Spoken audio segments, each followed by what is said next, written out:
নমস্কার বন্ধুরা, সকলকে স্বাগত জানাই। আমি রাকা আর আপনারা শুনছেন ইউটিউব চ্যানেল কথা ও কাহিনী বাই রাকা। বন্ধুরা, আমরা পাঠ করছি শ্রদ্ধেয় সাহিত্যিক সমরেশ মজুমদারের উপন্যাস কুলকুণ্ডলিনী। গত কয়েকদিনে আমি আপনাদের উপন্যাসটির প্রথম 5টি পর্ব পাঠ করে শুনিয়েছি। আজ শোনাব উপন্যাসটির 6ষ্ঠ তথা অন্তিম পর্ব। গল্প পাঠ যদি ভালো লাগে তাহলে একটা ছোট্ট লাইক করে দেবেন, আর আমাদের চ্যানেলে যদি আপনি প্রথমবারের জন্য এসে থাকেন তাহলে অবশ্যই চ্যানেলটি সাবস্ক্রাইব করে নেবেন। কিন্তু আসুন এবার তাহলে শুরু করি। শুরু হচ্ছে সমরেশ মজুমদারের উপন্যাস কুলকুণ্ডলিনী অন্তিম পর্ব। আজ পড়ব 5ম পরিচ্ছেদ নবমীর শেষ অংশ, 6ষ্ঠ পরিচ্ছেদ দশমী এবং 7ম পরিচ্ছেদ ভাসান। গল্পটি প্রাপ্ত বয়স্কদের জন্য।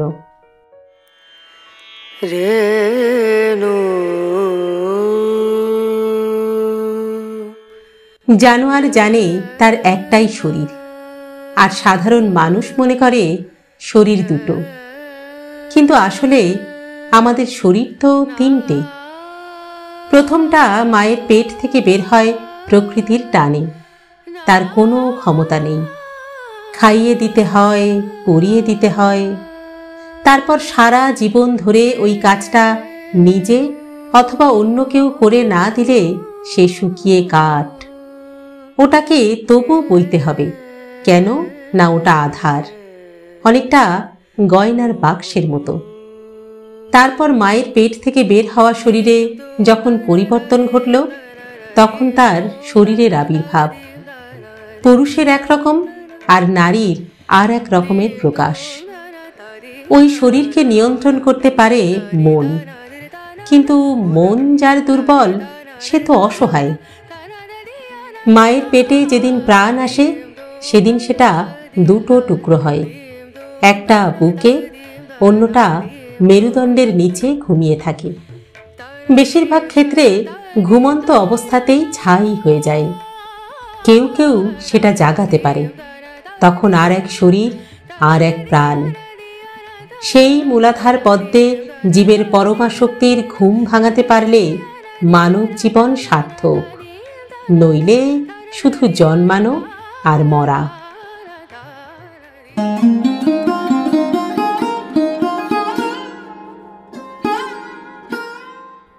ভোর 5টায় ঘুম ভেঙে গেল প্রবরের। চোখ মেলে দেখল ঘরে হালকা নীল আলো জ্বলছে। ঝটপট উঠে বসে বুঝল মাথাটা ভীষণ ভারী, কিন্তু শরীর ঠিক হয়ে গেছে। নীলিমা এই ঘরে নেই, সে বাথরুমে ঢুকল। আয়নায় নিজেকে দেখতে দেখতে মনে পড়ল গত রাত্রের কথা। মাকে মিথ্যে বলেছে সে। এখানে এইভাবে রাত কাটানোর কোনো পরিকল্পনাই তার ছিল না। কোনো কুকাজ সে অবশ্য করেনি। তারপরেই মনে হলো নীলিমার সঙ্গে যদি সে ঘনিষ্ঠ হতো তাহলে কি সেটাকে কুকাজ বলা হতো? কেন? নীলিমার কাছে এলে তার শান্তি লাগে, সে ওর বন্ধু। তাহলে?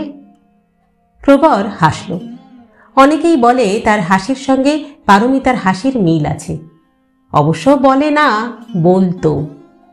বয়স বাড়ার সঙ্গে সঙ্গে অনেক কথা বলা বন্ধ হয়ে যায়।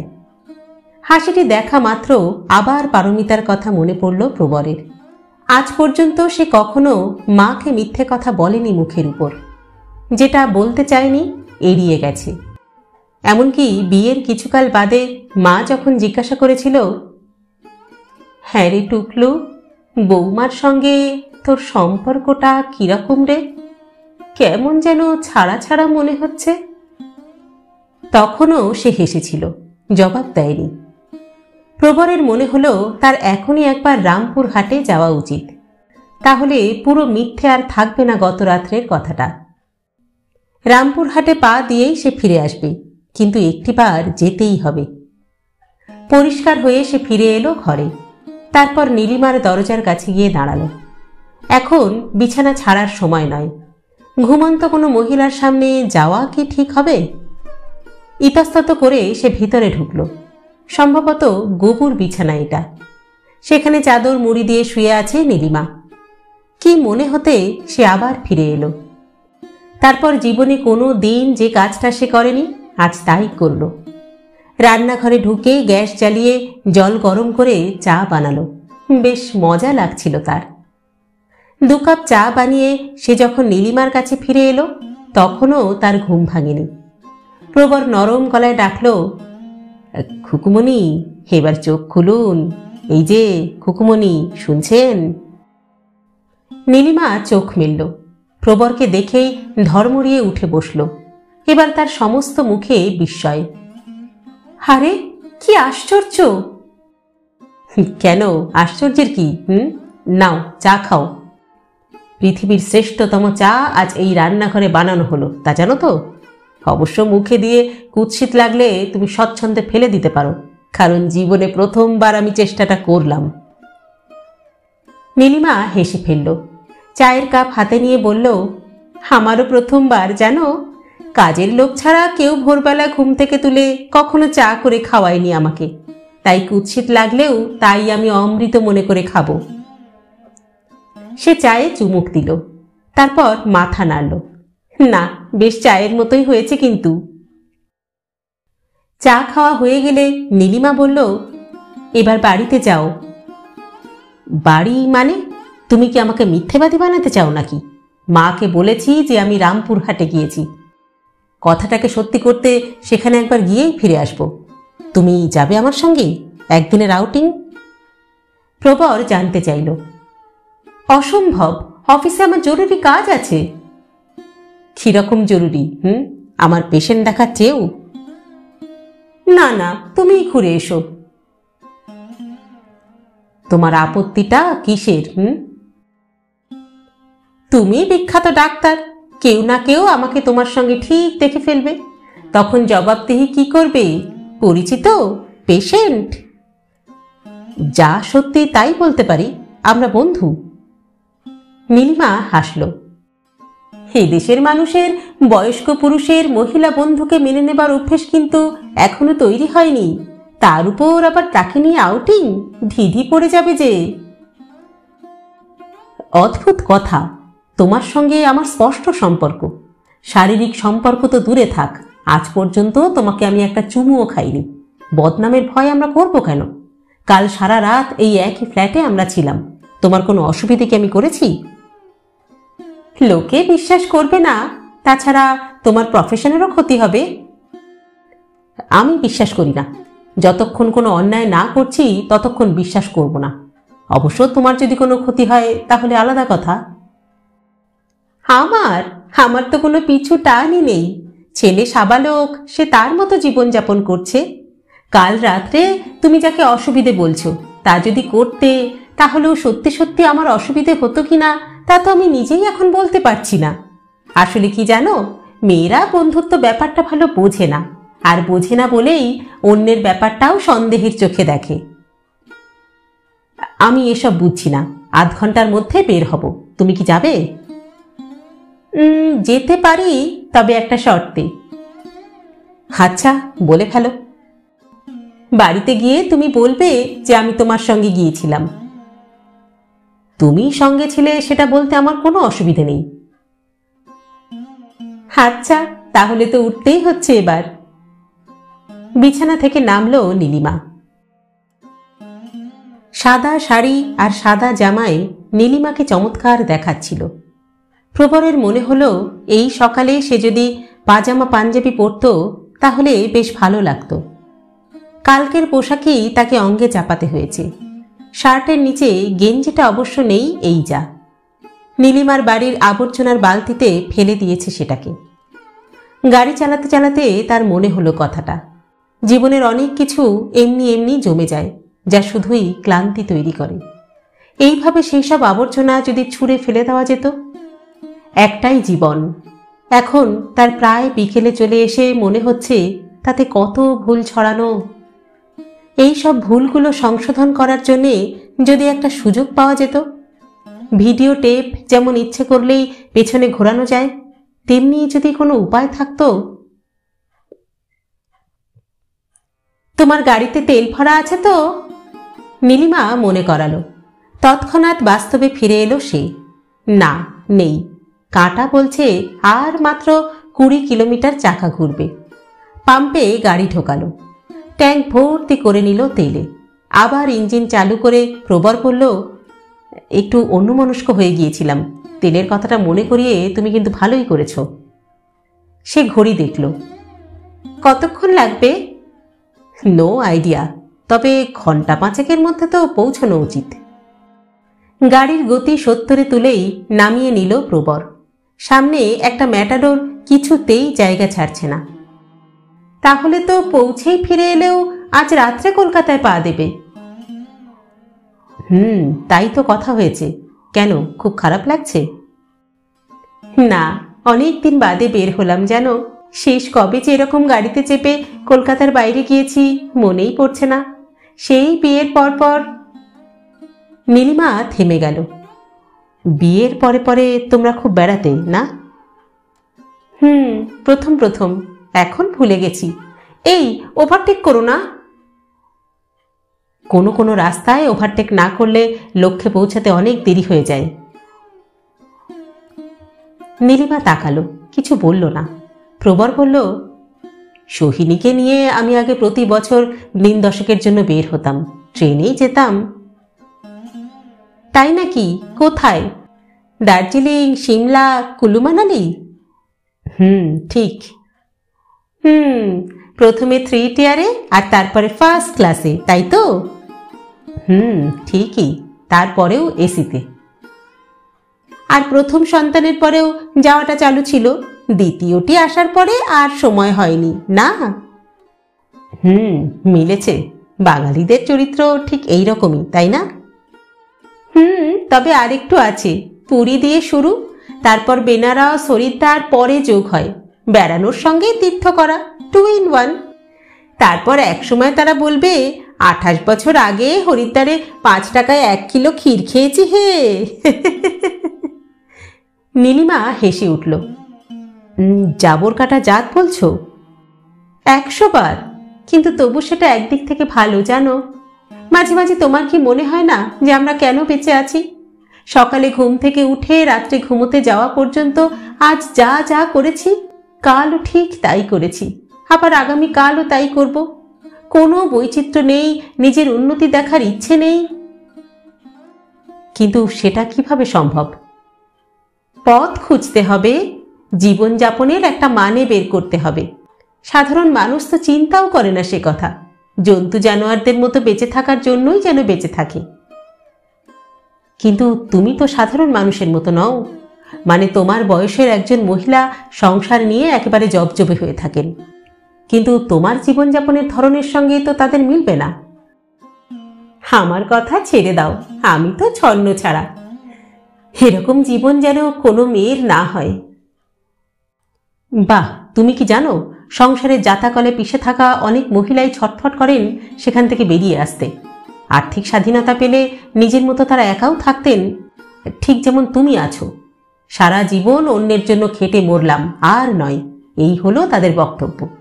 আর হিসাব কেন পাবে না? এই ধরো আজকের সকালটা গতকালকের চেয়ে আলাদা, আবার আগামীকালও এরকম তো হবে না। অথচ তুমি কিন্তু প্রথমে আসতে রাজি হচ্ছিলে না, তাই না? মাথা নাড়ল নীলিমা, স্বীকার করল চুপচাপ।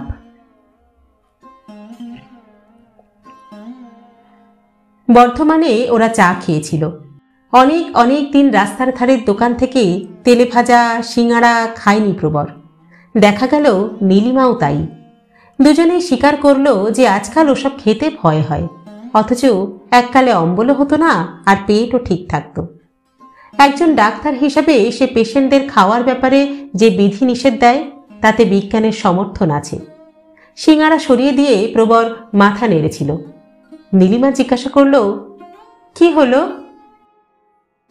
একটাই শরীর, অথচ সময়ের সঙ্গে সঙ্গে কেমন বদলে যায়, তাই না? সবই প্রকৃতির নিয়ম। সবার ক্ষেত্রে এক নিয়ম চালু নয় কিন্তু। আমি এমন লোককে জানি 70 বছর বয়সে ব্লাড প্রেশার নর্মাল, সুগার নেই, যা ইচ্ছে খেয়ে হজম করতে পারেন। কিন্তু বেশিরভাগ মানুষই 50-এ এসে শরীরের ভিতরটা নিয়ে বড় বেশি বিব্রত হন। যার মিষ্টি খাওয়ার শখ ছিল সে আর মিষ্টির দিকে তাকাতে পারবে না সুগার বেড়েছে বলে। রেড মিট বন্ধ, ব্লাড ইউরিয়া 6-এর উপর উঠেছে, অতএব প্রোটিন বাদ, ফ্যাট বেড়ে যাচ্ছে, অতএব মদ্যপান নিষেধ, চারিধারে শুধু নো নো আর নো। নাও ওঠো। প্রবর হাসল। কথাগুলো ওর নিজেরও। প্রোটিন, মদ, সিগারেট খাওয়া নিষেধ হয়ে গেছে, শরীর এগুলো আর নিতে পারছে না, মিষ্টিও বাতিল হওয়াই উচিত। কিন্তু প্রবর মাঝে মধ্যেই অবাধ্য হচ্ছে, আর এই অবাধ্যতার জন্য যখন শরীর জানান দেয় তখনই কিছুদিন বাধ্য হয়ে থাকা, এই চলছে। বীরভূমে ঢুকেছিল তারা দুপুরের আগেই। দুপাশে ফাঁকা মাঠ, মাঠে ফসল নেই, মাথা ঘুরিয়ে দেখলেও আকাশ শেষ হয় না। ঝোড়ো গতির গাড়িতে বাতাস শব্দ তুলছে। কাঁচ তুলে দিতে গিয়েও থেমে গেল নীলিমা, বলল, আহ। সামনেই একটা সাঁকো, সাঁকোর গায়ে এই দিকবিদিক শূন্য চরাচরে খড়ের ছাউনি দেওয়া হোটেল, পবিত্র হিন্দু হোটেল। গাড়ি দাঁড় করালো প্রবর, জিজ্ঞাসা করল, পবিত্র হিন্দু মানে কি? নীলিমা বলল, ব্রাহ্মণ রাঁধুনি বোধ হয়। গাড়ি দাঁড়াতে দেখেই একটা বাচ্চা ছুটে এলো, পার্শে মাছ আছে বাবু, জ্যান্ত পার্শে মাছ, আসেন আসেন। প্রবর বলল, নামো, এরকম জায়গায় কিন্তু মাঝে মাঝে চমৎকার খাবার পাওয়া যায়। এখানেই খাবে? সকাল থেকে পেটে তো সলিড কিছু পড়েনি। অগত্যা নামলো নীলিমা। লম্বা কাঠের টেবিল আছে, পেছনে মাটিতে বাঁশ পোতা বেঞ্চি, খদ্দের নেই। দুজন লোক খালি গায়ে গল্প করছিল। প্রবীণটি দাঁড়িয়ে বলল, আসুন স্যার আসুন। ডাল ভাত পাওয়া যাবে? প্রবর জিজ্ঞাসা করল। লোকটি বলল, স্যার, ভাত, মুসুরির ডাল, উচ্ছে ভাজা, আলু পোস্ত, পটলের তরকারি আর পার্শে মাছ। লোকটা যখন ফিরিস্তি দিচ্ছিল তখন একটা সুর এসে গেল, এখনই পাওয়া যাবে? লোকটি চট করে ভেতরে চলে গেল। প্রবরের মনে হলো খুব নোংরা নয় এখানকার পরিবেশ।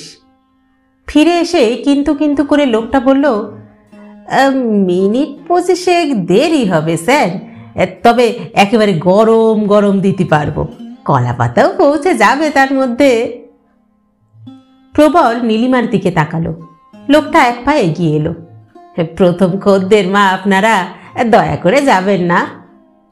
নীলিমা বলল, আধ ঘন্টা বসে থাকতে হবে? বসবেন কেন মা, সঙ্গে তো গাড়ি আছে, দেবী দর্শন করে আসুন। দেবী? হ্যাঁ, এই আধ মাইলটা ওই কাঁচা রাস্তা দিয়ে গেলেই আপনারা মায়ের মন্দির দেখতে পাবেন। খুব জাগ্রত, কার্তিক মাসে তো খুব ভিড় হয়। লোকটা হাত নেড়ে বলল। প্রবর মাথা নাড়ল, আরে ধুর, দেবী দর্শন করার মানুষ আমরা নই। ও তাই? তবে ওখানে গেলে কিন্তু একজন সাধকের দেখা পাবেন। সাধক? নীলিমা কৌতূহল দেখালো। হ্যাঁ মা, মন মেজাজ ভালো থাকলে তিনি কথা বলেন, 2 দিন অন্তর শুধু আছের ভাত খান, তবে মেজাজ খারাপ থাকলে কাউকে কাছে ঘেঁষতে দেন না। আমাদের কাছে উনি একেবারে দেবতার মতন। মা যান না, বাবুকে নিয়ে একবার ঘুরে আসেন যান। নীলিমা প্রবরকে বলল, চলো না, প্রবোধ কুমারের লেখায় এরকম চরিত্র আমি অনেক পেয়েছি, চলো দেখে আসি। অগত্যা প্রবর নীলিমাকে নিয়ে গাড়িতে উঠল। পিচের রাস্তা ছেড়ে কাঁচা পথে নেমে বুঝল মাটি শক্ত। সে হাসল। লোকটা আমাকে দেখে প্রথমে স্যার বলল, তারপর তোমাকে মা বলতেই আমি বাবু হয়ে গেলাম। সহজেই যে সম্পর্কের কথা মনে এসেছে তাই বলেছে। এত সহজে আসে কেন বলো তো? কি বলবো, অভ্যেস, সংস্কার। তুমি যতই চেঁচাও পরিবর্তন হবে না। যদি গিয়ে বলো আমরা স্বামী স্ত্রী নই, তাহলেই দেখবে চোখ বড় করে তাকাবে। বিশেষ করে একটা বয়সের পরে নারী এবং পুরুষকে একসঙ্গে দেখলে স্বামী স্ত্রী ছাড়া ভাবার অভিজ্ঞতা তো এখনো ওদের হয়নি। নীলিমা একটু গম্ভীর হলো। তুমি তখন মানতে চাওনি। আমি এখনো মানি না।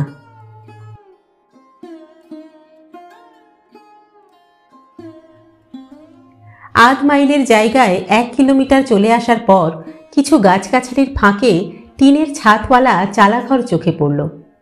গাড়ি থেকে নেমে ওরা কাউকেই দেখতে পেল না, গরু ছাগল পর্যন্ত নেই। চালাঘরের সামনে গিয়ে দাঁড়াতেই দেবী মূর্তি চোখে পড়ল, কালী, কিন্তু জিভ বের করে নেই। পায়ের তলায় শিব সাহিত্য নয়, পরনে একটা ডুরে কাটা শাড়ি, মুখটি ভারী মিষ্টি, দেখলেই যেন। হ্যাঁ, ভয় হচ্ছে না, বরং আনন্দ জাগছে। নীলিমা প্রণাম করল। প্রবর বলল, আমি পারলাম না, নিজের মেয়েকেও যেমন প্রণাম করতে পারতাম না। কালীকে মেয়ে হিসাবে অনেকেই ভেবেছেন শুনেছি, এটা বোধহয় সেই রূপ। চোখ সরাতে ইচ্ছা করছিল না। প্রবর চালাঘরের বাইরে তাকাতেই মানুষটিকে দেখতে পেল। মাথায় চুল নেই, টাক নয়, তবে বিশ্রীভাবে ছেঁটে ফেলা হয়েছে। মাঝে মাঝে মাথার চামড়া বেরিয়ে আছে। শরীর শীর্ণ, লাল কাপড় লুঙ্গির মতো করে পরা, ঊর্ধ্বাঙ্গ অনাবৃত। মাঠের মাঝখানে দাঁড়িয়ে ওদের দেখছেন। প্রবর বুঝল এই সেই মানুষ। চোখাচোখি হতেই কেমন একটা অস্বস্তি তৈরি হয়ে গেল তার। নীলিমাও মানুষটাকে দেখছিল। তিনি হঠাৎই ডান দিকে হাঁটতে লাগলেন। একটা গাছের নিচে গিয়ে গুড়িতে ঠেস দিয়ে বসলেন। নীলিমা বলল, এর কথাই বোধহয় দোকানদার বলছিল, চলো না আলাপ করি। যদি মেজাজ খারাপ থাকে। একটু জোরেই বলল প্রবর। আমি কি পাগলা কুকুর যে লোক দেখলেই কামড়াবো? হঠাৎ চিৎকার করে উঠলেন মানুষটি। অত দূরে প্রবরের গলার স্বর পৌঁছানোর কথা নয়। তিনি আবার হাত নাড়লেন।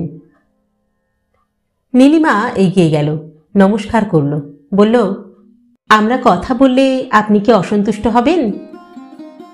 যাও, দেখা হয়ে গেলে বিদে হও। আমি একটু বাতাস খাই। আমি ম্যাজিক জানি না, টাকা পয়সা সোনা দানা এসব কিচ্ছু দিতে পারবো না। রোগ সারাতেও আমি জানি না। আর যে শালারা রটিয়েছে যে আমার খুব রাগ, তারা রাগ কি জিনিস তা জানেই না। কে হয়? চোখের ইশারায় প্রবরকে দেখালেন তিনি। নীলিমা কেঁপে উঠল। সে মাথা নামালো, বলল, আমরা পরিচিত, বন্ধু। কতখানি বন্ধু? বন্ধু বললেই হলো? খুব সোজা। চোরের মতো দূরে দাঁড়িয়ে আছে কেন? নীলিমা ঘাড় ঘুরিয়ে প্রবরকে ডাকল।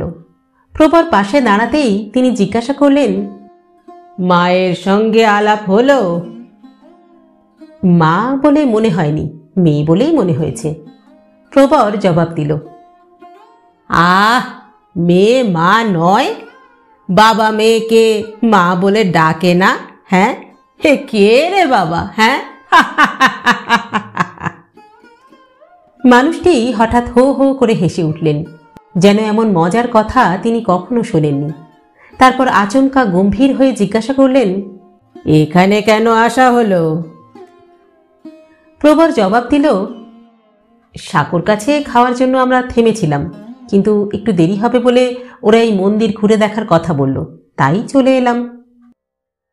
তাহলে পেটের জন্য আসা, তাই তো? পেট সর্বস্ব জীবন, পেটের জন্যই তো রোজগার করা হয়। সাধারণ মানুষ তো তাই করে। বাহ বাহ, কি জবাব! তার মানে একটা মুটে আর ইনি সমান। সে সাধারণ আর ইনিও সাধারণ। সে খালি গায়ে মোট বয় আর ইনি প্যান্টুলুন পরেন।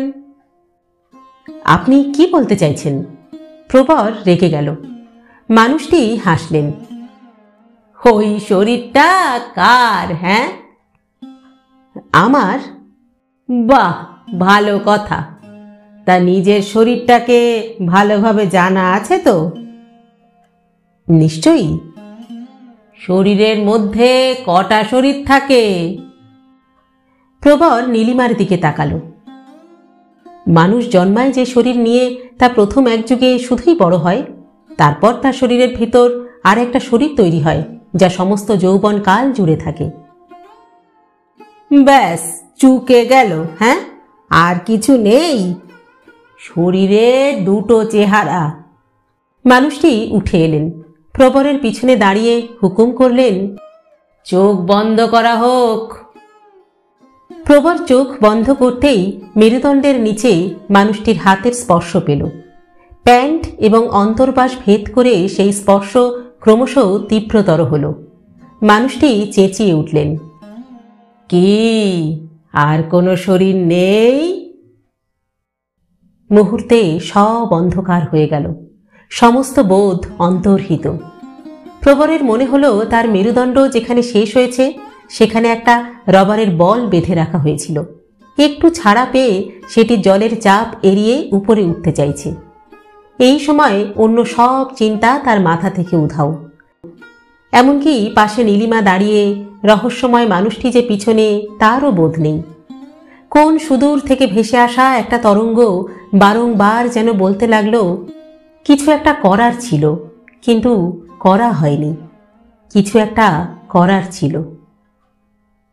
একটু একটু করে সব স্বাভাবিক হলো। মানুষটি ফিরে গেছেন নিজের জায়গায়। ঘোলাটে ভাব কেটে গেলে তিনি বললেন, জানোয়ার জানে তার একটাই শরীর, আর ওই সাধারণ মানুষ মনে করে তার শরীর দুটো। কিন্তু আমাদের শরীর তো আসলে তিনটে। প্রথমটা মায়ের পেট থেকে বের হয় প্রকৃতির টানে, তার কোনো ক্ষমতা নেই। খাইয়ে দিতে হয়, পরিয়ে দিতে হয়, তারপর সারা জীবন ধরে ওই কাজটা নিজে অথবা অন্য কেউ করে না দিলে সে একেবারে শুকিয়ে কাঠ। ওটাকে তবু বইতে হবে। কেন না, ওটা আধার, গয়নার বাক্সের মতো। তারপর মায়ের পেট থেকে বের হওয়া শরীরে যখন পরিবর্তন ঘটল, তখন তার শরীরের আবির্ভাব। পুরুষের একরকম আর নারীর আর এক রকমের প্রকাশ। ওই শরীরকে নিয়ন্ত্রণ করতে পারে মন, কিন্তু মন যার দুর্বল সে তো অসহায়। এসব আপনা আপনি হয়, একটুও চেষ্টা করতে হয় না। মায়ের পেটে যেদিন প্রাণ আসে সেদিন সেটা দুটো টুকরো হয়, একটা বুকে, অন্যটা মেরুদণ্ডের নিচে ঘুমিয়ে থাকে। বেশিরভাগ ক্ষেত্রে ঘুমন্ত অবস্থাতেই ছাই হয়ে যায়। কেবলমাত্র কেউ কেউ সেটা জাগাতে পারে। তখন আর এক শরীর, আর এক প্রাণ। সেই মূলাধার পদ্মে জীবের পরমা শক্তির ঘুম ভাঙাতে পারলে মানব জীবন সার্থক, নইলে শুধু জন্মানো আর মরা। নীলিমা জিজ্ঞাসা করল, কিভাবে তার ঘুম ভাঙানো যায়? বাবু হয়ে চোখ বন্ধ করে নিজের কপালের দিকে কখনো তাকানো হয়েছে? হ্যাঁ, আস্তে আস্তে মন চিন্তা শূন্য হয়ে যায়, আবছা অন্ধকার নামে চারিদিকে। বাহ, 5-10 মিনিট, 1-2 ঘন্টা সব চিন্তা শূন্য। আস্তে আস্তে আলো ফুটবে, মন হয়ে যাবে চুম্বক। সেই চুম্বক দিয়ে মূলাধার থেকে টেনে তুলে ইচ্ছে মতো খেলা করা যায়। তারপর চোখ খুললে কোনো রোগ নেই, কষ্ট নেই, ভাত হয়ে গেছে। হ্যাঁ, হোটেলে ভাত হয়ে গেছে, তারা হাঁ করে তাকিয়ে আছে, এবার যাওয়া হোক। মানুষটি হঠাৎ উঠে পড়ে হনহন করে হাঁটতে লাগলেন।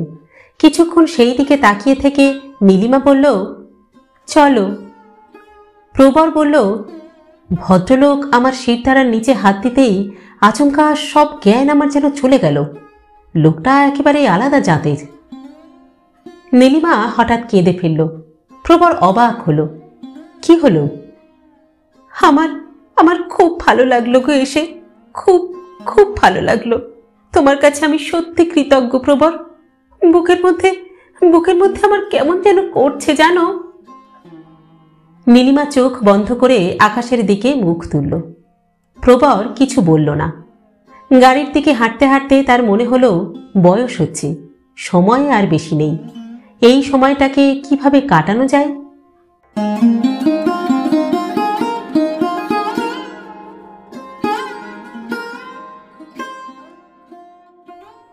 বাড়িতে ঢোকা মাত্র পারমিতা এগিয়ে এলো। কি রে, কাল রাত্রে ওই রকম একটা ফোনের পর আর কোনো খবর নেই। আমরা তো একেবারে চিন্তায় পড়ে গিয়েছিলাম। প্রবর দেখল সোহিনী দরজায় এসে দাঁড়িয়েছে, মুখ গম্ভীর। সে জিজ্ঞাসা করল, ওই রকম ফোন মানে? আমি তো বলেইছিলাম। তোর কথা কেমন যেন জড়ানো লাগছিল। রামপুরহাটে যাচ্ছিস, আগে জানতিস না? না, সরো, আমি স্নান করব। তারাপীঠে গিয়েছিলি?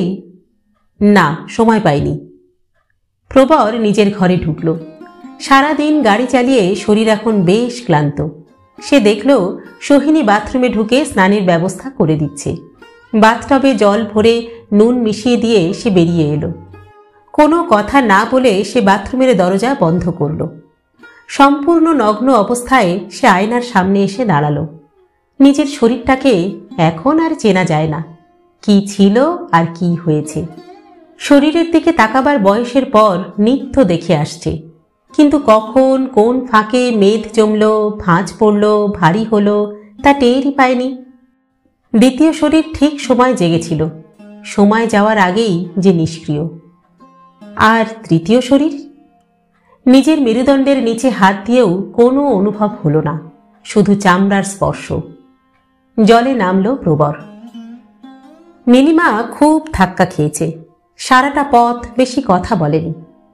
আজ যে এমন একটা মানুষের দেখা পাওয়া যাবে তা কে জানত। জীবনে অনেক কিছুই এমন ঘটে যায়। গত রাত্রে নীলিমার ফ্ল্যাটে শুয়েও মনে অন্য বাসনা আসেনি। কেউ অবশ্য বিশ্বাস করবে না। একটু একটু করে তার আর সোহিনীর মনের ফারাক অনেক বড় হয়ে গেল। এক বিছানায় পাশাপাশি শুয়েও দুজনেই জানে কেউ কারো শরীরের দিকে হাত বাড়াবে না, অথবা বাড়াতে পারবে না। এও তো জীবন। 22 বছরে যা বোধগম্য হয় না, 52তে পৌঁছে সেটাই হয়তো চরম সত্যি হয়ে দাঁড়ায়। শুধু কি শরীর বদলায়, মনও তার সঙ্গে পাল্লা দেয়। স্নান করে আরাম। পাজামা পাঞ্জাবি পরে চুল আঁচড়াবার সময় সোহিনীর গলা শোনা গেল, চা দেব তো? চা? না, বিকেলে চা খেয়েছি। ও, চেম্বার থেকে লোক এসেছে, আজ ওদের ছুটি দিয়ে দাও। সোহিনী বেরিয়ে গেল। বিছানায় শুয়ে পড়ে চোখ বন্ধ করতেই মায়ের গলা, এমন হুট করে বাইরে যাস না টুকলু, বয়স হচ্ছে তো। আমি তো তোমার থেকে ছোট মা। উঠে বসল প্রবর। দেখল সোহিনী ফিরে এসেছে। পারমিতা জিজ্ঞাসা করল, তুই কি গাড়িতেই গিয়েছিলি? প্রবর তাকালো। হ্যাঁ, আমার সঙ্গে নীলিমাও ছিল। নীলিমা? কেন? ও, ওর কোনো আত্মীয়কে দেখতে গিয়েছিলি না? প্রবর তাকালো। সে কি এখন সত্যি কথা বলবে? নীলিমার নাম শোনা মাত্র পারমিতা কথার আড়াল খুঁজছেন। সোহিনীর মুখ পাথর। একেবারে সাদা সাপটা সত্যি কথা কতটা সহ্য হবে এদের? হঠাৎই তার মনে অন্য চিন্তার উদয় হল। পারমিতার বয়স হয়েছে। তার সহায় সম্বল বলতে বাবার রেখে যাওয়া কিছু টাকা আর প্রবর। অপছন্দ কিছু হলে লড়াই করতে গেলে যাকে সঙ্গে পাওয়া দরকার তার সঙ্গেই লড়াই করতে পারবে না পারমিতা। সেক্ষেত্রে মুখ বুজে সরে থাকবে। সোহিনীরও সেই একই অবস্থা। 18 বছরের ছেলেকে সঙ্গে নিয়ে কেউ বাপের বাড়িতে ফিরে যেতে পারে না। সোহিনীর অন্য কোথাও যাওয়ার জায়গাও নেই। অতএব মা যখন কথা খুঁজে একটা আড়াল পেতে চাইছেন, তখন তাকে সেটা পাইয়ে দেওয়াই মানবিক হবে। সে খুব ধীরে, শব্দ উচ্চারণ না করে মাথা নেড়ে হ্যাঁ বলল। পারমিতা বেশ নিশ্চিন্ত ভাব দেখালো। কেমন আছেন তিনি? হই আছেন আর কি, সময় হয়ে এসেছে। ও, তা অত কাছে গিয়েও তারাপীঠে গেলি না? ধুর, কি হবে, আমার তো ওসব আসে না, তুমি তো জানোই। তবে জানো মা, একটা অদ্ভুত মানুষের দেখা পেয়েছি পথে। নির্জনে একটা আটচালায় যে মায়ের মূর্তি নিয়ে তিনি থাকেন, সেটাও ভীষণ অদ্ভুত, জানো তো। কি রকম? পারমিতা আগ্রহী হল। প্রবর সংক্ষেপে তার অভিজ্ঞতার কথা বলল। বলার সময়ও তার রোমাঞ্চ হল। রোমাঞ্চিত পারমিতাও সোহিনীর দিকে তাকিয়ে সে বলল, এমন মায়ের মূর্তি আমি কখনো দেখিনি, জানো তো বৌমা। বীরভূমের বিভিন্ন শ্মশানে শুনেছি অনেক যোগসিদ্ধ পুরুষ নাকি থাকেন। ওর সৌভাগ্য যে এমন একজনের দেখা পেয়েছে। তুমি যাবে বৌমা আমার সঙ্গে? সোহিনী জবাব দিল না, বদলে একটু হাসল। পারমিতা আরও কিছুক্ষণ কথা বলে ফিরে গেলেন নিজের ঘরে। ছেলেরা অন্য ঘরে পড়ছে। খুব প্রয়োজন ছাড়া বাবার সঙ্গে তাদের কথাবার্তা বড় একটা হয় না। সোহিনী দাঁড়িয়েছিল। প্রবর তাকে বলল, তুমি কিছু মন্তব্য করলে না? কি ব্যাপারে? সোহিনী নড়ল না। এই নীলিমার সঙ্গে আমি বাইরে গিয়েছিলাম বলে। ভদ্রমহিলাকে আমি কখনো চোখে দেখিনি। শুনেছি তোমার অনেক কালের বন্ধু। এককালে তোমার আর এক বন্ধুর প্রেমিকাও ছিলেন তিনি। এরকম একজনের সঙ্গে বাইরে গিয়েছে বলে আমি কি মন্তব্য করতে পারি? সোহিনী অদ্ভুত হাসল। আর মন্তব্য করতে গেলে যে মনের প্রয়োজন, সেটাও তো আমি আজকাল খুঁজে পাই না। বাহ, চমৎকার জবাব। তুমি ব্যঙ্গ করতেই পারো, কিন্তু জানতে চাইলে বলে আমি সত্যি কথাটাই বললাম। সোহিনী, আমরা পরস্পরকে যখন এই চোখে দেখি, তখন আমরা একসঙ্গে আছি কেন বলো তো? তুমি কেন আছো তা আমি জানি না, তবে নিজেকে নির্লিপ্ত করে আমার তো থাকতে কোনো অসুবিধে হচ্ছে না। আর যাওয়ার জায়গা যদি থাকতো, তাহলে নিশ্চয়ই রোজ আমাকে দেখে যাতে তুমি বিরক্ত না হও তার ব্যবস্থা আমি করতাম। প্রবরের মেজাজ খারাপ হচ্ছিল। সে জিজ্ঞাসা করল, তোমার কখনো মনে হয়েছে যে কেন এমন হলো? কেন আমরা পরস্পরকে আঁকড়ে ধরতে পারলাম না? অনেকবার তো এসব আলোচনা হয়েছে। কিন্তু আমরা কোনো কারণ জানতে পারিনি। তোমার মন ইচ্ছে করে মানতে চাইছে না। তুমি যেমন চেয়েছিলে আমি তো আর তেমন নই। মনের গায়ে একবার কারো ছাপ বসে গেলে সেখানে অন্য কোনো ছাপ কখনো স্পষ্ট হতে পারে না। তুমি আমার মধ্যে তোমার গানকে পেতে চেয়েছিলে, কিন্তু সেটা তো কখনোই সম্ভব নয়। তুমি ভদ্রলোক, ঝগড়া করনি, এই নিয়ে আর ঝামেলাও হয়নি। তাই একটু একটু করে তুমি নির্লিপ্ত হয়েছ, আর আমিও তাই। শুধু শুধু শুধু ছেলেদের তো কোনো দোষ ছিল না। কেন, আমি কি ওদের উপর অবিচার করেছি? অবিচার বলতে তুমি কি বোঝো আমি জানি না, তবে বাবা হিসাবে কতটুকু তুমি সময় দিয়েছ ওদের? আশ্চর্য, আমার প্রফেশনের প্রয়োজনে। প্রবরকে কথা শেষ করতে দিল না সোহিনী। হাত তুলে বলল, মুশকিল হলো যে আমাদের প্রত্যেকের নিজের নিজের মতো একটা করে যুক্তি থাকে। আলোচনা করে তাই কোনো লাভ নেই, বুঝেছ? প্রবর ঠোঁট কামড়াল। তারপর বলল, ছেলেদের কেন, তোমারও তো দোষ ছিল না। হঠাৎ সামনে এগিয়ে এলো সোহিনী। বলল, শোনো, তোমাকে একটা কথা বলি। জ্ঞান হবার পর থেকে আমার বাবাকে আমি খুব ভালোবাসতাম। যা কিছু আবদার ওর কাছেই করতাম। তখন আমার জীবনে দ্বিতীয় কোনো পুরুষ ছিল না। তারপর বিয়ের পর তোমাকে পেলাম। বাবার ভূমিকা নেওয়ার কথা তোমার নয়, কিন্তু তুমি স্বামীর ভূমিকায় আমার কোনো অভাব রাখোনি। আমাকে স্বাচ্ছন্দ্য দিয়েছ, সন্তান দিয়েছ, শারীরিক আনন্দের অভিজ্ঞতা দিয়েছ, কিন্তু মন ছুঁতে পারোনি। তবে পারলে আর কি হতো, আমার বাবাও তো বিয়ের পর চলে গেছেন। আমি তো আর হাজার চাইলেও তাকে খুঁজে পাবো না। এও তেমনি, পাইনি, কিন্তু যা পেয়েছি তাই তো ভালো। এখন আমার শরীরের চাহিদা মরে গেছে, তোমার বদলে আমি ছেলেদের পেয়েছি। মনের জায়গাটা কিন্তু আর খালি নেই, তাই বেশ আছি। অতএব এসব নিয়ে আর মাথা ঘামিও না, বুঝেছ? সোহিনী চলে গেল।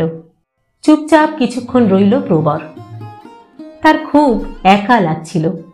এই পৃথিবীতে সব থাকলেও মানুষের একাকিত্ব বোধ সূচের মতো হয়ে ওঠে কখনো কখনো।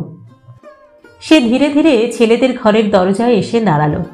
বড় ঘর, দুটো খাট, দুটো টেবিল। একজন টেবিলে বসে লিখছে, অন্যজন খাটে বই মুখে লম্বা হয়ে শুয়ে আছে। তার দুই পুত্র। সবাই বলে যে প্রবরের মুখ বসানো, তারই ছেলেবেলা। একজনের 15, অন্যজন 18 পার করেছে। ওই বয়সেই তো সে সূর্যের কাছ থেকে অনেক কিছু শিখেছিল। ওই বয়সেই এই জানলা দিয়ে শিহরিত হয়েছিল। ওই বয়সেই গান এসে গিয়েছিল তার জীবনে। আহ, এই বয়সটা কোথায় যে গেল! ছেলেদের দিকে তাকিয়ে হঠাৎ নিজের উপর তার খুব মায়া হচ্ছিল। জায়গা দখল হয়ে গিয়েছে। প্রতিদিন পুরনো জায়গা ছেড়ে নতুন জায়গার দিকে এগিয়ে যেতে হবে।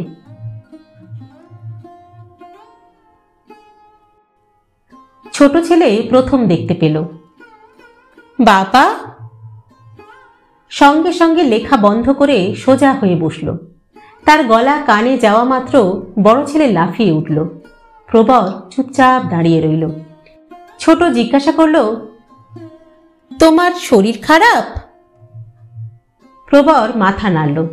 তারপর জিজ্ঞাসা করল, কেন রে? আজ চেম্বারে যাওনি তাই? এমনি গেলাম না। প্রবর ঘরে ঢুকল।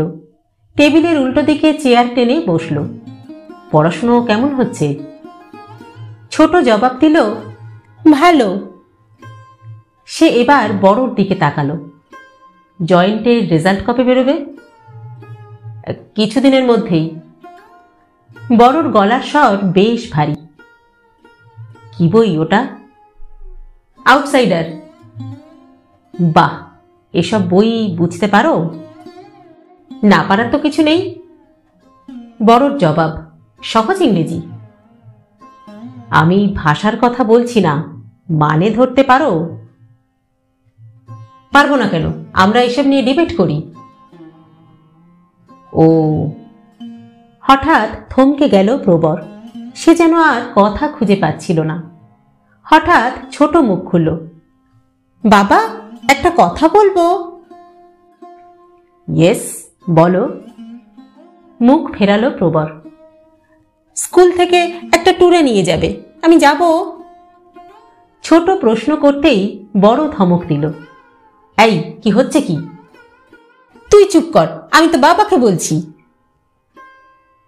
তোমার মা অনুমতি দিয়েছেন? মাথা নিচু করল ছোট। না, মা বুঝতেই চাইছে না। উঠে দাঁড়ালো প্রবর। ভালোভাবে বোঝাও মাকে। তুমি একবার হ্যাঁ বলো না বাবা। না, মা যা বলবে তাই তোমাকে শুনতে হবে।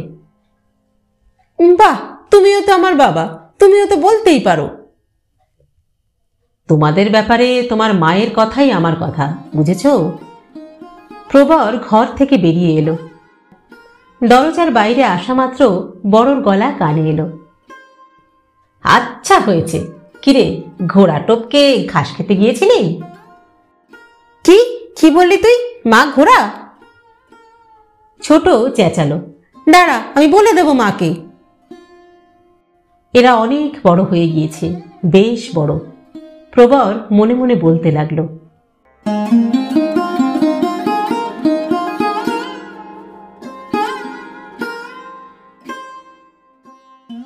চেম্বারে বসে পেশেন্টের সঙ্গে কথা বলতে বলতেই প্রবরের মনে হচ্ছিল শরীরে যেন একটা অস্বস্তি হচ্ছে। গেঞ্জি ভিজে গেছে ঘামে। রুমালে কপালের ঘাম মুছল সে। পেশেন্ট চলে গেলে সহকারীকে ডাকল। আর কজন আছে? স্যার, 8 জন।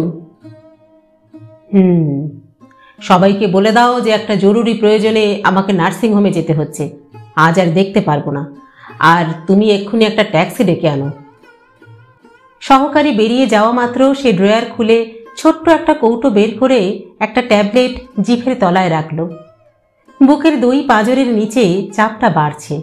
এখন 1.5 ঠানিট। 3টের চাপ হলেই সে চেম্বারের দিকে তাকালো। কেমন যেন ঝাপসা লাগছে। হ্যাঁ, এসবই আগাম সংকেত। বসে থাকতেও শরীর যেন আর চাইছে না। টেলিফোনের বোতাম টিপল সে। রিং হলো। সোহিনীর গলা শুনতে পেয়ে বলল, সোহিনী, আমি বেলভিউতে যাচ্ছি, শরীরটা ভালো লাগছে না, তবে চিন্তার কোনো কারণ নেই। কেন, কি হয়েছে? মনে হচ্ছে হৃদযন্ত্র বিকল হতে যাচ্ছে। আচ্ছা, বাই। টেলিফোন নামিয়ে রাখলো সে। দরজা খুলে গেল। সহকারী এসে বলল, স্যার, ট্যাক্সি এসে গেছে। প্রবার উঠল। ব্যথাটা এবার 2 ইঁটে পৌঁছে গেছে। জিভের তলায় ট্যাবলেট গলে গেছে। নিশ্চয়ই লড়াই শুরু হয়ে গেছে। হাঁটতে গিয়ে টলে যেতেই সহকারী উদ্বিগ্ন গলায় বলল, স্যার, আপনাকে ধরব? হাত নেড়ে না বলল সে। বাইরে নিশ্চয়ই পেশেন্টরা অপেক্ষা করছে এখনো। তাদের সামনে দিয়ে ডাক্তার হয়ে অসুস্থ অবস্থায় সে যাবে না। নিজেকে সোজা রেখে কিছু বিস্মিত মানুষের চোখের সামনে দিয়ে সে বাইরে বেরিয়ে এলো কোনো রকমে। সহকারী ট্যাক্সির দরজা খুলে ধরতেই সে ভেতরে ঢুকে বলল, বেলভিউ, জলদি। স্যার, আমি যাব আপনার সঙ্গে? সহকারীর উদ্বিগ্ন গলা শুনে না বলতে গিয়েও সে মাথা নেড়ে হ্যাঁ বলল। ড্রাইভারের পাশে উঠে বসল লোকটা। আজ যেন কোন মায়া মন্ত্রে কলকাতার রাস্তায় জ্যাম ছিল না। বেলভিউতে পৌঁছে গেল 10 মিনিটেই। ততক্ষণে চাপ 2.5 ইঁটে পৌঁছে গিয়েছে। মুখ বিকৃত হয়ে যাচ্ছে। সহকারী ছুটোছুটি করে ভর্তির ব্যবস্থা করতেই তাকে স্ট্রেচারে করে লিফটের দিকে নিয়ে যাওয়া হলো। প্রবর শেষবার কথা বলল, ডক্টর সেনকে খবর দিও। যন্ত্রণা এখন 3 ইঁটের চাপে বেশ বেপরোয়া।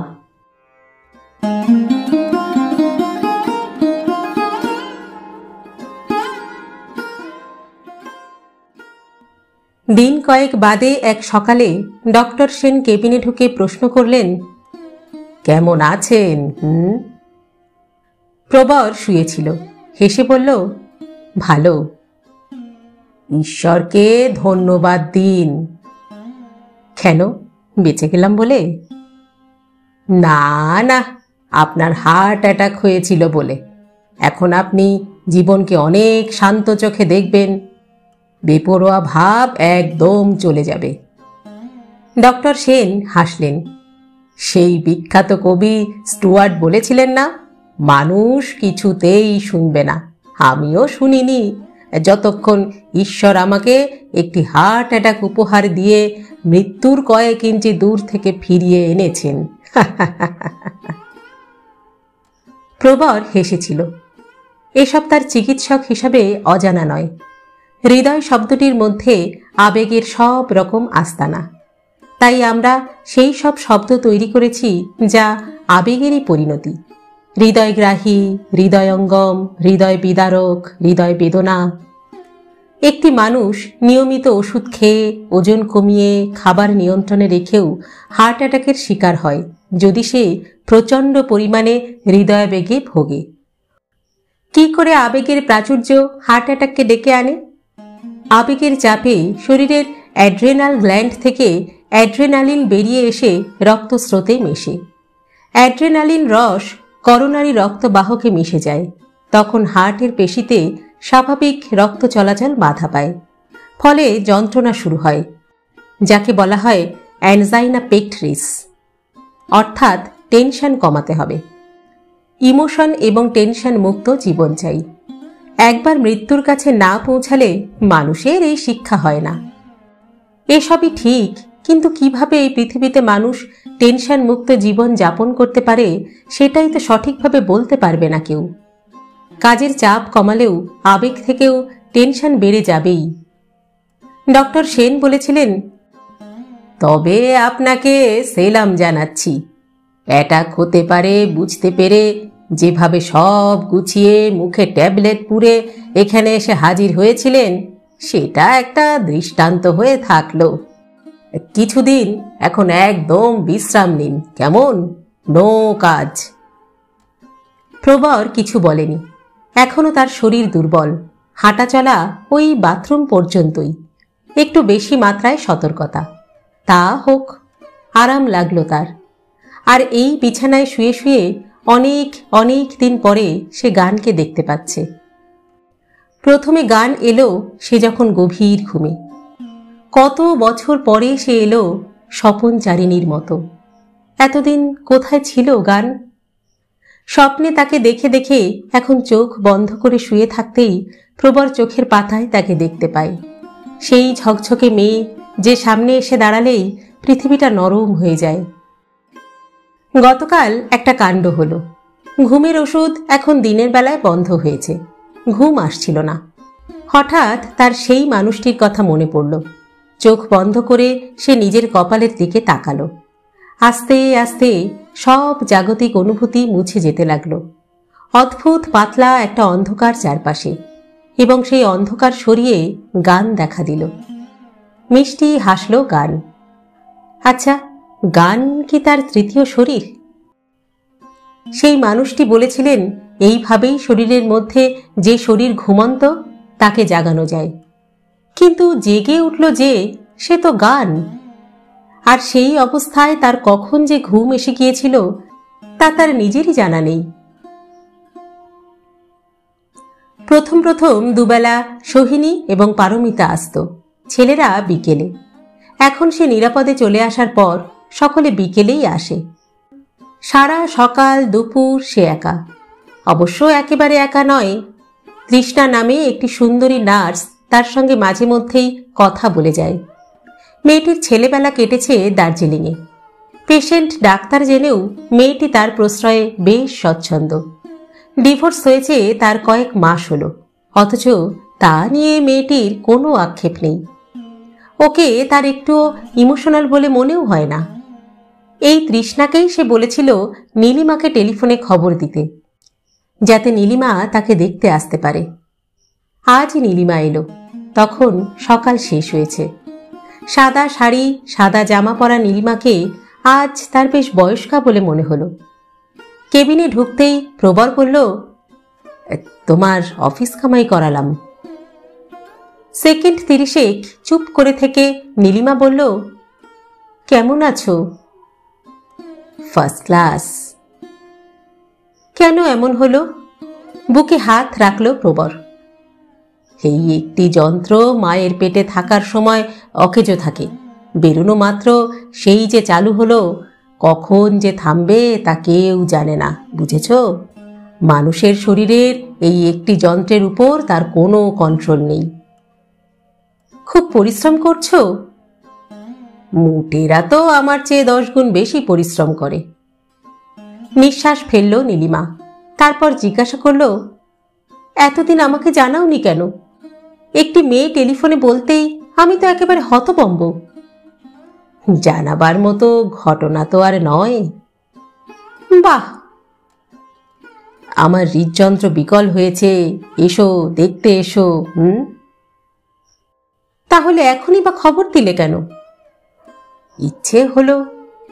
তুমি কেমন আছো? ভালো, খুব ভালো। মনের ভার অনেক কমে গেছে। যাক, তাহলে তোমার হার্ট অ্যাটাক হবে না। কবে ছাড়বে এরা? কাল সকালে। ও, তাহলে তো তোমাকে আর দেখতে আসা যাবে না। কেন, সোজা বাড়িতেই চলে এসো। বাড়িতে? বাড়িতে কি আবহাওয়া ভালো থাকবে? না থাকার তো কোনো কারণ নেই। আমাদের দুজনেরই তো বয়স হয়েছে নাকি? আর তাছাড়া অসুস্থ মানুষকে সবাই একটু করুণাই করে। এটা কি বললে তুমি? কারো করুণার উপর? হাত তুলে তাকে থামালো প্রবর।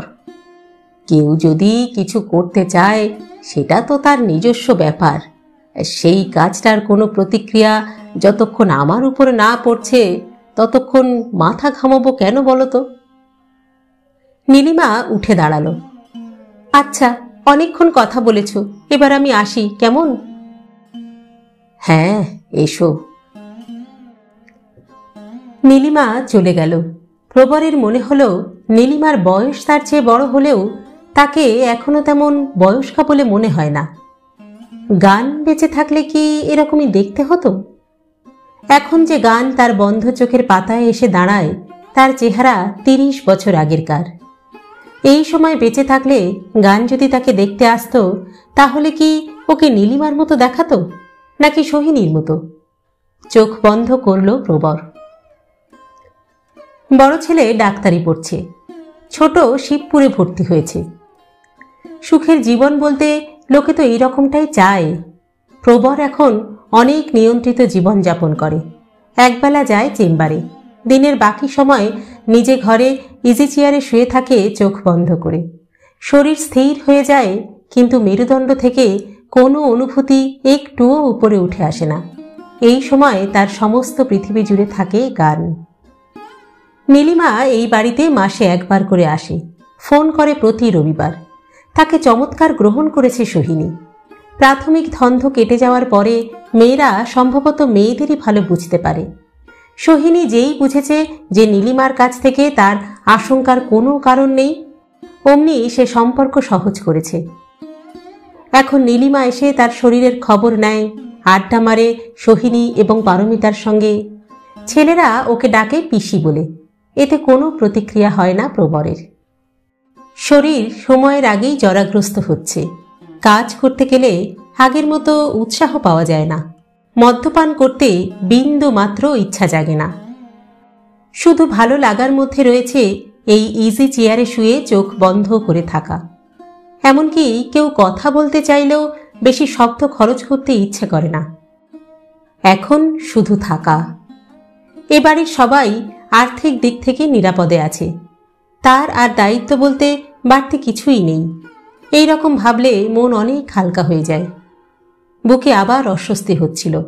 প্রবর ডক্টর সেনের চেম্বারে গেল। ইসিজি করা হলো। ডক্টর সেন বললেন, একটু গোলমাল লাগছে, একদম বিশ্রাম নিন, কেমন?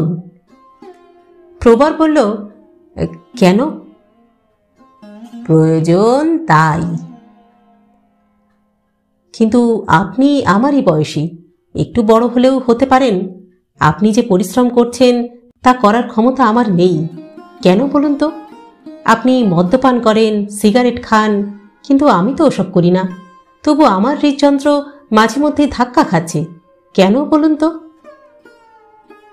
এক একজনের সিস্টেম তো এক এক রকম, এ কথা আপনিও তো জানেন।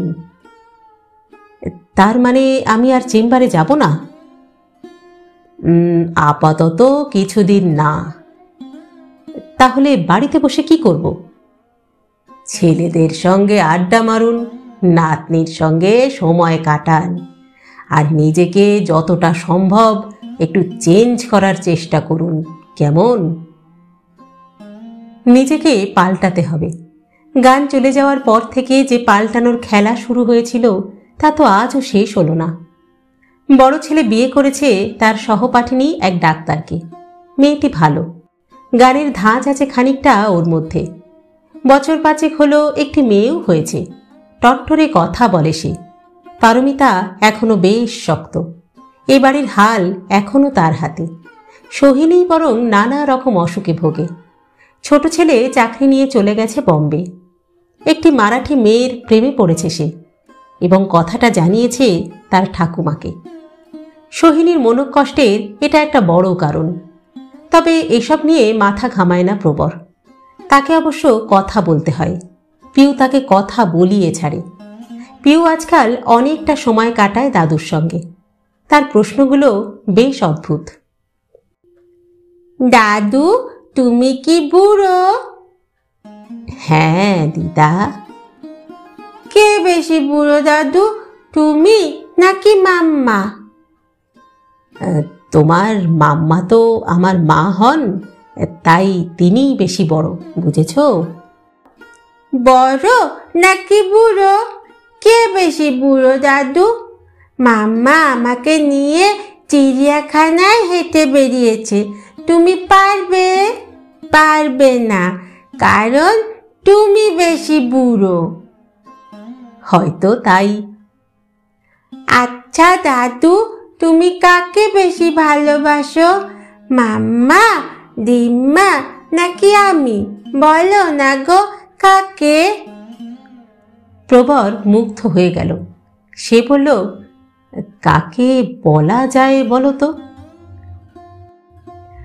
আমাকে, আমাকে, আমাকে, আর কাউকে নয়, চিৎকার করে বলল পিউ। এ এক মজার খেলা। সারা জীবনে এমন খেলা কখনো খেলেনি প্রবর, এমন আনন্দও কখনো পায়নি। মা, গান, সোহিনী অথবা ছেলেদের সঙ্গে যে সম্পর্ক এককালে তৈরি হয়েছিল, পিউয়ের সঙ্গে এই সম্পর্ক তার থেকে একদম আলাদা। পিউ যখন তার ইজি চেয়ারের উপর উঠে বসে গলা জড়িয়ে ধরে, সেই সময় কেন বাঁচব প্রশ্নটা যেন মুখ থুবড়ে পড়ে। রোজ সকালে বিছানা থেকে উঠেই পিউ চলে আসে তার কাছে। আজকাল ভোরের আগেই ঘুম ভেঙে যায় প্রবরের। সে কান খাড়া করে থাকে পিউয়ের পায়ের শব্দ শোনার জন্যে। সে এলো আর তার সকাল হলো। বকর বকর শুরু করা মাত্র ডাক আসে। স্কুলে যাওয়ার জন্য তৈরি হতে হয়। তৈরি হলে তার হাত ধরে প্রবর নিচে নামে। স্কুল বাস এলে যত্ন করে তাকে বাসে তুলে দেয়। বাসে ওঠার আগে পিউ হুকুম করে, নিচু হও। আজকাল হেঁট হতে অসুবিধে হয়, কিন্তু বড় ভালো লাগে প্রবরের এই সময়। পিউ তার গালে চুমু খেয়ে বাসে উঠে পড়ে। মুক্ত আকাশের নিচে দাঁড়িয়ে পিউ কতদিন তাকে চুমু খেয়ে যেতে পারবে? আবার 2টো বাজলে ছাতা মাথায় প্রবর নেমে এসে দাঁড়ায় ফুটপাতের পাশে। বাস এলে তড়পড়িয়ে নেমে আসে পিউ। শোনাতে থাকে স্কুলে কি কি হলো, কে কি বলল। সেই সামান্য কথার বিস্তারিত বিবরণ শুনতেও বড় ভালো লাগে তার। খেয়ে দেয়ে পিউ চলে আসে তার খাটে। দুপুরের ঘুমটা ঘুমোয় তাকে জড়িয়ে ধরে। বিকেলে নাতনিকে নিয়ে পার্কে যায় প্রবর। বুড়োদের আড্ডা যেদিকে নেই সেই দিকেই ঘুরে বেড়ায়। পিউ পার্কে কিছু সঙ্গিনী পেয়েছে। ওদের খেলা চুপচাপ দেখে প্রবর। সন্ধেবেলায় পিউ পড়াশুনো করে যখন আসে, তখন সে শুয়ে থাকে নিজের ইজি চেয়ারে। দিনটা যেন কোন ফাঁকে ভরাট হয়ে যায়। সোহিনী বলে, মায়ায় জড়াচ্ছ, বুঝেছ? মায়া? তা নয়তো কি? শ্রদ্ধা, প্রেম, কামনা থেকে এক ঝটকায় মায়াতে চলে আসা। হোক মায়া, তবু এই তো জীবন, এরই নাম তো অক্সিজেন। পিউয়ের যখন 8 বছর, তখন স্কুলে যাওয়ার সময় ঘরের ভিতরে দাঁড়িয়ে এসে বলল, নিচু হও, চুমু খাবো। এখানে কেন? বাস এলে? না না, অন্য ছেলে মেয়েরা বাসে বসে দেখে আর আমাকে ঠাট্টা করে। চুমু খেয়ে নিচে নামতে লাগলো পিউ। আজকাল ও যেভাবে হাঁটে তাতে তাল রাখতে পারে না প্রবর। মনটা কিরকম যেন ভারী হয়ে গেল শরীরের সঙ্গে সঙ্গে। ওইটুকুনি মেয়ে এখনই ঠাট্টার ভয়ে ঘরেই দায়িত্ব সেরে নিল। অবশ্য এটাও ঠিক যে বন্ধুরা ঠাট্টা করলে সেটা সহ্য করাও মুশকিল। তবু 14 বছর বয়স পর্যন্ত এই জীবন। পিউ এখন 14তে। দুপুরে শোয়ার সময় পায় না। সে ফেরে 4টের সময়। কথা বলে, গল্প করে, কিন্তু সেসব বেছে বেছে। প্রবর বুঝতে পারে পিউ বড় হচ্ছে। শরীরের পরিবর্তন আসার সঙ্গে সঙ্গে সে অনেক ব্যাপারে সচেতন হচ্ছে। এখন একটা চুমু পেতে গেলে অনেক সাধ্য সাধনা করতে হয়। টিভিতে ইংরেজি সিনেমা দেখে দেখে সে অনেক আধুনিক কথা বলে। সেদিন বলল, দাদু, তুমি এত আধুনিক সিস্টেম ভাঙতে পারো না। প্রবর বলল, কি রকম?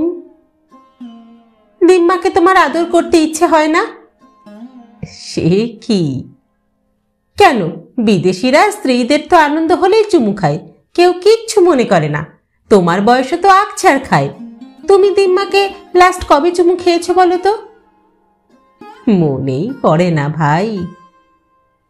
তবে দেখো, এই দেশে যে ওটা চালু নয়। আচ্ছা, তুমি মাম্মাকে কবে চুমু খেয়েছো? সেই ছেলেবেলায়। এখন আর খাও না কেন? বড় হলে কোনো ছেলে তার মাকে চুমু খায় না এ দেশে দিদি। বেশ, তাহলে এখন থেকে আমাকেও আর চুমু খেতে বলবে না। আমিও বড় হয়ে গেছি। শোনো না, মা, দিম্মা কথায় কথায় বলে বড় হয়েছ। এ এক যন্ত্রণা। একটু একটু করে সরে যাচ্ছে মেয়েটা।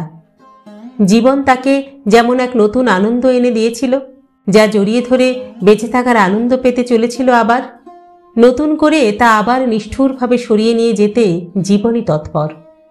যদি কেড়ে নেবেই, তবে কেন দেওয়া? বিকেলে পিউয়ের সঙ্গে পার্কে গেলে আর এক সমস্যা। 17-18 বছরের ছেলেরা চারপাশে ঘুরঘুর করে। নাতনি তাদের সম্পর্কে বিরূপ মন্তব্য করলেও স্বস্তি পায় না প্রবর। এখন তার কাজ পাহারা দেবার। এক এক বিকেলে পিউ বলে সে পার্কে যাবে না, পাশের বাড়ির বান্ধবীর কাছে জরুরি দরকার আছে তার। সে সময় মন খারাপ হয়ে যায় প্রবরের। দরকার কি ধরনের তা অবশ্য বিশদে বলে না পিউ, কিন্তু ফিরে যখন আসে তখন তার পায়ে বেশ ধুলো মাখা। পার্কে গেলেই এই ধুলোটা লাগে। প্রবর বোঝে যে তাকে এড়িয়ে বান্ধবীদের নিয়ে পার্কে গিয়েছিল পিউ।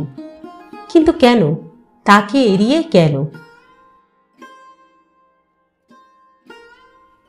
চুপচাপ এক অপরাহ্নে নিজের ইজি চেয়ারে শুয়ে চোখ বন্ধ করতেই সব অন্ধকার। শরীরের সমস্ত অনুভূতি নিয়ে কপালের দিকে এগিয়ে যেতেই কিছু একটা যেন নড়ে উঠল। প্রবর শুধু আলোর ফুলকি দেখতে পাচ্ছিল। না, আজ গান আর তার হাসি মুখ নিয়ে সামনে এসে দাঁড়ালো না। কিরকম শূন্য অনুভূতি অক্টোপাসের সুরের মতো তাকে জড়িয়ে ধরছিল। তার মনে হচ্ছিল এক গভীর নদীর নিচে সে শুয়ে আছে। মাথার ওপর, শরীরের উপর জলের চাপ প্রবল। সেই চাপ ভেঙে সে উপরে উঠে আসতে চাইছে। তার মেরুদণ্ড জুড়ে সেই ওঠানামা। আলোর ফুলকিগুলো একের সঙ্গে এক যেন জুড়ে যাচ্ছে, আর তার আকর্ষণে মেরুদণ্ড বেয়ে একটা ঢেউ ওপরে উঠে আসছে। সারা শরীরে প্রথমে শিহরণ, প্রতিটি রোমকূপ রোমাঞ্চিত। তারপর ঘামের স্রোত নামল। প্রাণপণে সে চেষ্টা করছিল জলের উপরে উঠে আসতে, একটু বাতাসের জন্যে।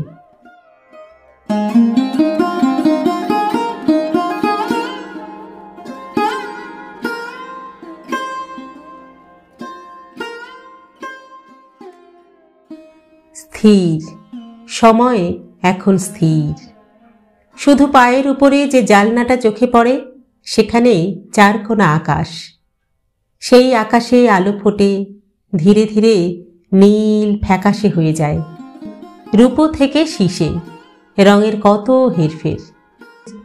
কখনো সাদা, কখনো কালো মেঘেরা জড়াজড়ি করে ছুটে যায় ওই চৌকো আকাশ বেয়ে। একসময় আলো মরে, লালচে আভা ছড়ায়, তারপর টুক করে অন্ধকার। ঠিক হলো না, অন্ধকারও বিনা ভূমিকায় আসে না। তবে এখন শুক্লপক্ষ, তাই লালচে আভার পর অন্ধকার এসেও এলো না। তার বদলে রূপলি ঢল নামল। এক কোণায় পূর্ণচন্দ্র উঁকি মারল। আজ পূর্ণিমা। প্রবর চোখ বন্ধ করল। চোখ বন্ধ করলে অন্ধকার, খুললে ওই চৌকো আকাশ। কিন্তু এটা সব সময় নয়।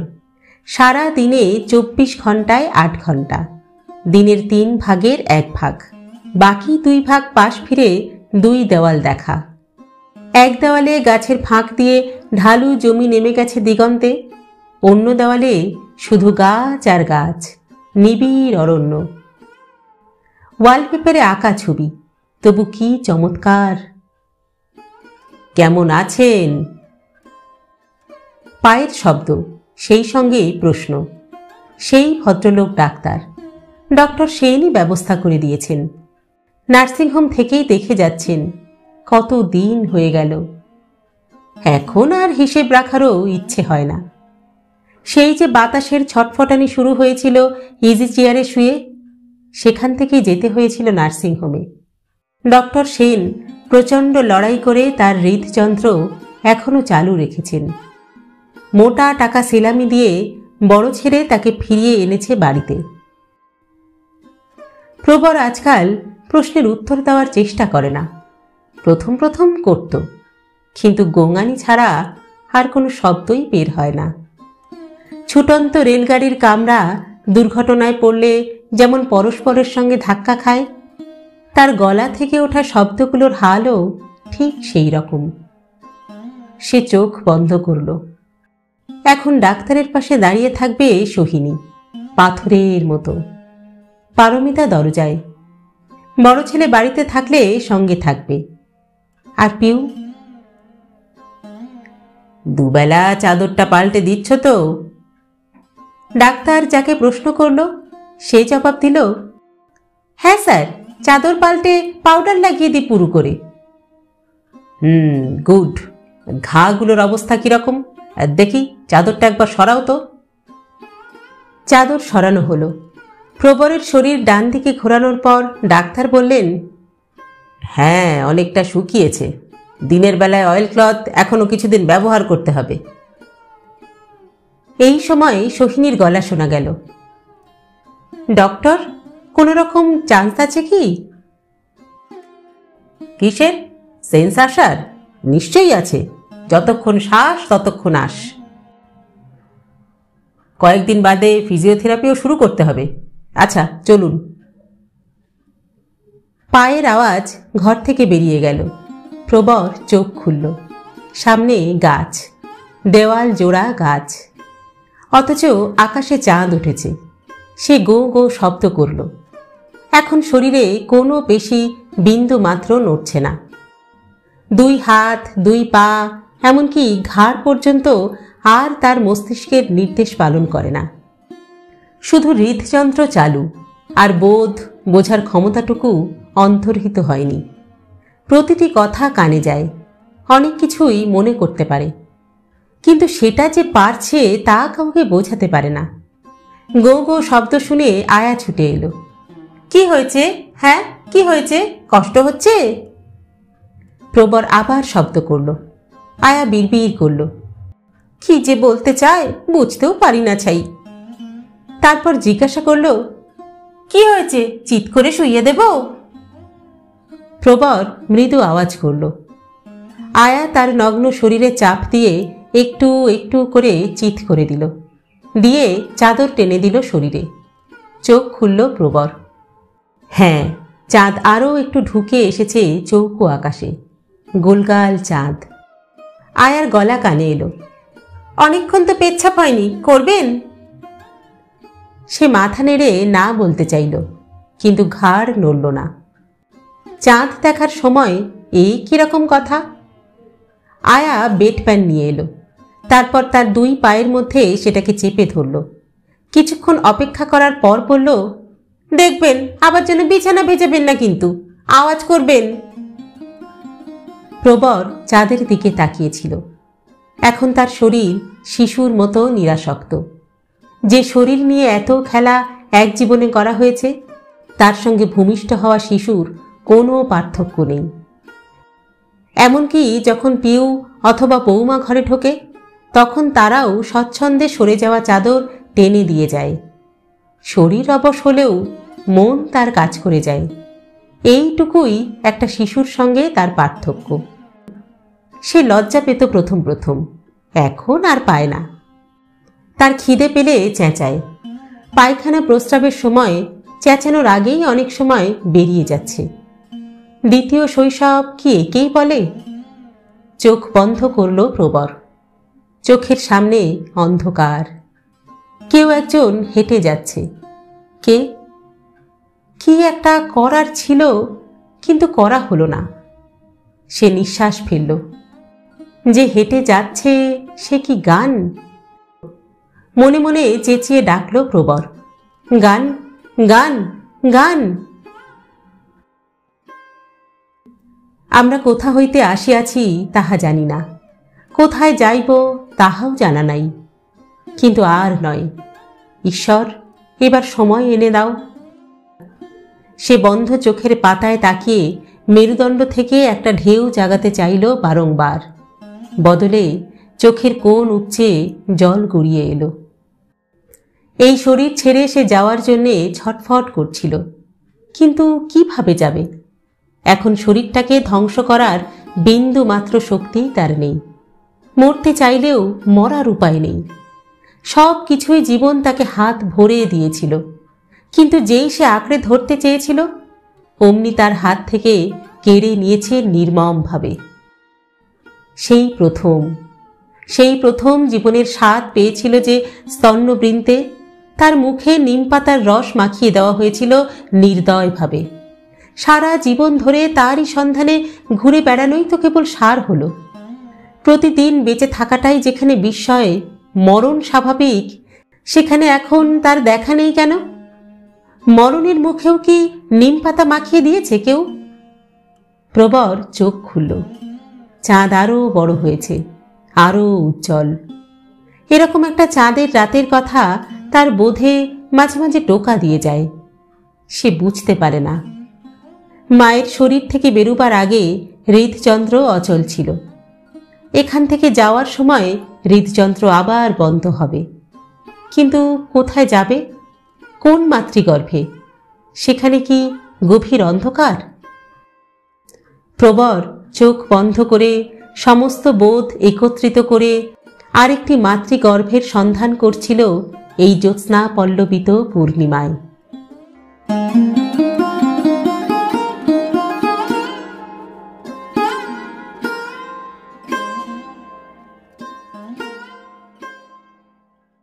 শেষ হল কুলকুণ্ডলিনী অন্তিম পর্ব। লিখেছেন শ্রদ্ধেয় সাহিত্যিক সমরেশ মজুমদার। গল্প পাঠ করলাম আমি রাকা। আপনারা শুনছেন ইউটিউব চ্যানেল কথা ও কাহিনী বাই রাকা। আজকের পর্বটি কেমন লাগলো আপনাদের কমেন্ট বক্সে অবশ্যই জানাবেন। কিন্তু গল্প পাঠ যদি ভালো লাগে তাহলে আমাদের চ্যানেলটি লাইক, শেয়ার ও সাবস্ক্রাইব করতেও ভুলবেন না কিন্তু। আজ তাহলে এই পর্যন্তই। পরবর্তী গল্প নিয়ে ফিরে আসবো খুব শীঘ্র। ততদিন সকলে সুস্থ থাকবেন, ভালো থাকবেন এবং অবশ্যই আমাদের সঙ্গে থাকবেন। নমস্কার।